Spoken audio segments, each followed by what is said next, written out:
آپ صلی اللہ علیہ وسلم کا ارشاد مبارک ہے کہ میری امت میں سب سے زیادہ اللہ تعالیٰ کے فیصلے اور تقدیر کے بعد نظر بد سے لوگ مریں گے، لہذا نظر بد برحق ہے۔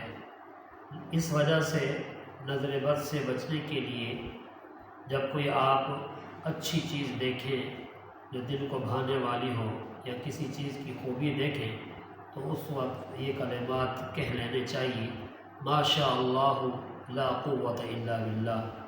اس کے علاوہ بھی مسنون دعاؤں کا اہتمام کرنا چاہیے، خصوصاً یہ دعا بڑے اہتمام سے پڑھیں، اعوذ بکلمات اللہ التامات من کل شیطان وہامہ ومن کل عین لامہ۔